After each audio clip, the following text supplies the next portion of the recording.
बहुत समय पहले की बात है। जनकपुर नामक गांव में एक रवि नाम का भोला भला दूध वाला रहा करता था। उसके पास एक गाय थी जिनका दूध वो गांव में घर घर जाकर बेचा करता था।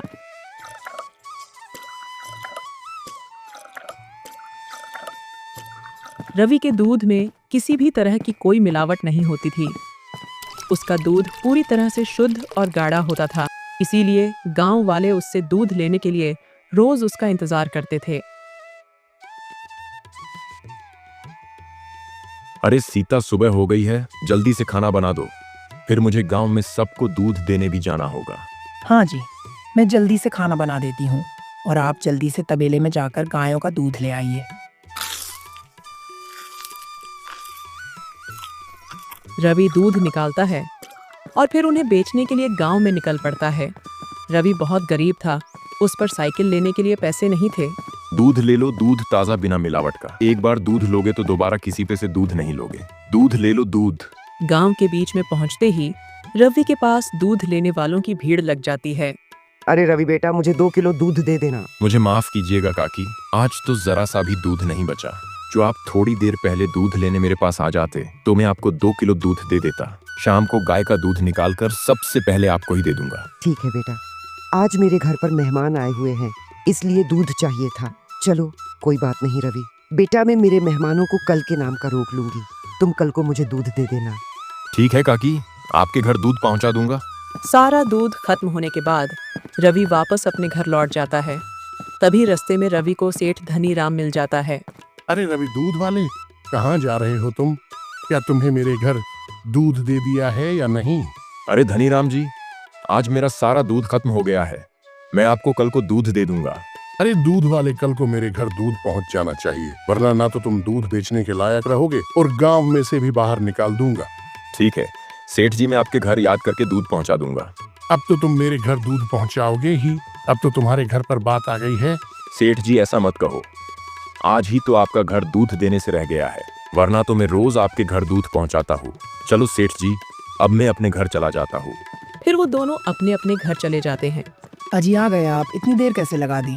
अरे रीमा, वो रास्ते में धनीराम जी मिल गए थे। उन्होंने मुझे धमकी दी है कि अगर कल को मेरे घर दूध नहीं गया तो मैं तुम्हें दूध बेचने के लायक नहीं छोड़ूंगा और गांव से बाहर निकाल दूंगा। रीमा, धनीराम जी की धमकी सुनकर तो मेरा दिल बैठा जा रहा था।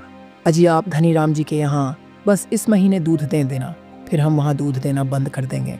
अरे रीमा, हमारे गांव में केवल हम ही दूध बेचते हैं। अगर हमने धनीराम जी के यहाँ दूध देना बंद कर दिया तो वह हमें गांव में रहने ही नहीं देगी। अजी आप सही कह रहे हैं, मुझे पता चला है कि धनीराम जी गांव वालों की जमीन हड़प लेते हैं, हमें तो उन्हें दूध देना ही होगा। अच्छा ठीक है, आप हाथ मुंह धो लीजिए, मैं आपके लिए खाना लगा देती हूँ। सुनो रीमा, मैं थोड़ी देर आराम कर लेता हूँ, तब तक तुम गाय का दूध निकाल लेना। आज कुंती काकी को दूध नहीं मिल पाया था, उनके घर मेहमान आए हुआ है, इसलिए मैंने उनसे कहा कि शाम को सबसे पहले उन्हें दूध दे दूंगा और मुझे तो धनीराम जी को भी दूध देना है। हाँ तो आपने ठीक किया जी, कुंती काकी को सबसे पहले दूध देना और उसके बाद धनीराम जी को दूध जरूर याद करके दे आना। चलिए आप आराम कीजिए, मैं गाय का दूध निकालती हूँ तब तक।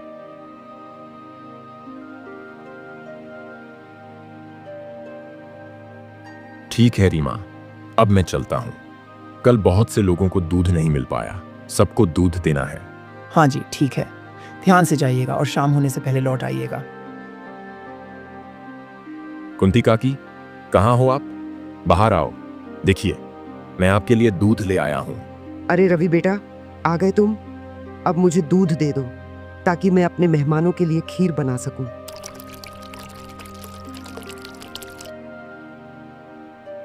ठीक है काकी, तो अब मैं चलता हूँ। ठीक है रवि बेटा, ध्यान से जाना और अपना ख्याल रखना। ठीक है काकी, मैं ध्यान से जाऊंगा। दूध ले लो, दूध ताजा बिना मिलावट का। एक बार दूध लोगे तो दोबारा किसी पे से दूध नहीं लोगे। दूध ले लो, दूध।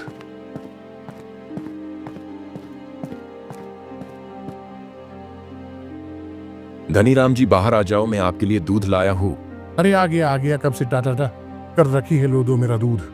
धनीराम जी, मेरे घर में बहुत सारे काम रह रहे हैं, अब थोड़ा सा दूध महंगा हो गया है, तो आपको दूध लेने के लिए हर महीने थोड़े ज्यादा पैसे देने होंगे। अरे दूध वाले, मैं इस गांव का सबसे अमीर आदमी हूँ, और रही दूध की बात में तो उस रेट में ही दूध लूंगा जिस रेट में मेरा मन करेगा, वरना तो मैं तुम्हें इस गांव से बाहर निकाल दूंगा। अरे ठीक है धनीराम जी, आप जिस रेट में दूध लेना चाहते हैं उस रेट में दूध ले लीजिएगा। चलो ठीक है, अब मुझे दूध तो दो। चलो ठीक है धनीराम जी, अब मैं अपने घर जा रहा हूँ। रवि का सारा दूध जल्दी ही बिक जाता है और वह अपने घर की ओर निकल पड़ता है। अजी आ गए आप। आज फिर आपने घर आने में काफी देर लगा दी। अरे रीमा, मैं सेठ धनीराम जी के घर दूध देने गया था। मुझे उनसे कहा कि दूध थोड़ा सा महंगा हो गया है, अब आपको मुझे हर महीने थोड़े और पैसे देने होंगे। तो उन्होंने मुझसे कहा कि मैं इस गांव का सबसे अमीर आदमी हूँ, और रही दूध की बात में तो उस रेट में ही दूध लूंगा जिस रेट में मेरा मन करेगा, वरना तो मैं तुम्हें इस गांव से बाहर निकाल दूंगा। अब बताओ मैं क्या करूं? अजी हम दूध बेचना बंद कर देते हैं। अरे रीमा, अगर हमने दूध बेचना बंद कर दिया तो हम क्या करेंगे? अजी हम अपनी गाय को बेच देते हैं, और गाय को बेचकर जो पैसे मिलेंगे उनसे हम कुछ और काम कर लेंगे, पर दूध नहीं बेचेंगे। ठीक है रीमा, अब हम दूध नहीं बेचेंगे। रवि एक बड़े व्यापारी को अपनी गाय को बेच देता है और जंगल में लकड़ी काटने का काम करने लगता है। कुछ दिन ऐसे ही बीत जाते हैं। एक दिन सेठ धनीराम का लड़का राजू बीमार हो जाता है। उसने शहर के कई डॉक्टरों को बुलाया, लेकिन उसके लड़के राजू की हालत में कोई भी सुधार नहीं आ रहा था। अजी सुनिए ना, राजू का बुखार तो जा ही नहीं रहा है। मेरा फूल सा बेटा कैसे मुरझा गया है, आप कुछ कीजिए ना। मैं पूरी कोशिश कर रहा हूँ राजू को ठीक करने की, तुम चिंता मत करो। आज शाम तक एक दूसरे और जाने माने अच्छे डॉक्टर साहब यहाँ आ जाएंगे। आप डॉक्टर, हाकिम, वैद्य, तांत्रिक किसी को भी बुलाओ, लेकिन मेरे बेटे को ठीक कर दो। हाँ, तुम थोड़ा सब्र रखो और राजू का ख्याल रखो, तब तक मैं आता हूँ। धनीराम गांव में अपना कर्ज मांगने चला जाता है।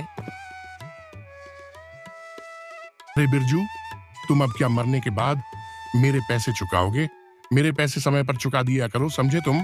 नहीं मालिक, मैं चुका दूंगा, बस कुछ और वक्त चाहिए मालिक, थोड़ा समय और दे दीजिए मालिक। जब पैसे लौटा नहीं सकते तो क्यों आ जाते हो कर्ज मांगने? हाँ, तुमने क्या मेरे घर को अपने बाप की जागीर समझ रखा है कि जब चाहो तब आकर पैसे ले जाओ और चुकाओ भी नहीं? ये नहीं चलेगा मालिक, मैं आपके पैसे जितनी जल्दी हो सके लौटा दूंगा।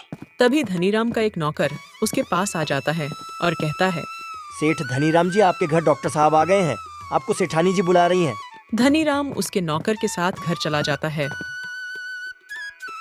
डॉक्टर साहब, मेरा बेटा राजू कितने दिनों में ठीक हो जाएगा? डॉक्टर साहब, मेरे बेटे को जितनी जल्दी हो सके ठीक कर दो। मेरा फूल सा बेटा राजू कितने दिनों से इस एक जगह ही पड़ा है। धनीराम जी, आपके बेटे राजू में बहुत कमजोरी आ गई है। आपको आपके बेटे राजू को रोज दिन में 3 बार दूध पिलाना होगा, जिससे आपके बेटे की कमजोरी ठीक हो जाएगी और आपका बेटा राजू पहले की तरह स्वस्थ हो जाएगा। ठीक है डॉक्टर साहब, मैं अपने बेटे को रोज दिन में 3 बार दूध पिलाऊंगा। पर डॉक्टर साहब, इससे मेरा बेटा ठीक हो जाएगा ना? हाँ धनीराम जी, आप अपने बेटे की चिंता मत करो। अगर आप अपने बेटे को रोज दूध पिलाओगे तो वह अवश्य ही ठीक हो जाएगा। ठीक है धनीराम जी, मैं अब चलता हूँ। डॉक्टर साहब अब धनीराम के घर से चले जाते हैं।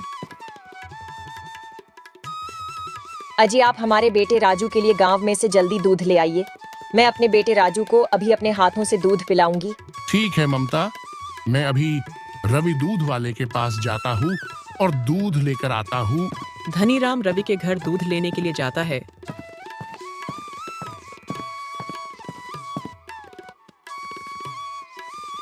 अरे रवि, जल्दी से बाहर आओ। क्या हुआ सेठ धनीराम जी? आप इस गरीब के आंगन में कैसे पधारे? आप अगर कहते तो हम ही आपके घर पर आ जाते। अरे रवि, जल्दी से मुझे 2 किलो दूध दे दो। मुझे अपने बेटे को दूध पिलाना है। मेरा बेटा राजू बहुत बीमार। अरे धनीराम जी, मुझे तो अब दूध बेचना बंद कर दिया है। मैं तो अब जंगल से लकड़ी काटने का काम करता हूँ। कृपया मुझे माफ करना, मैं आपको दूध नहीं दे सकता। अब धनीराम को पता चला कि जैसी करनी वैसी भरनी। अगर आपको हमारी वीडियो पसंद आई तो और ऐसी वीडियो देखने के लिए हमारे चैनल को सब्सक्राइब करें और बेल आइकन दबाना न भूलें।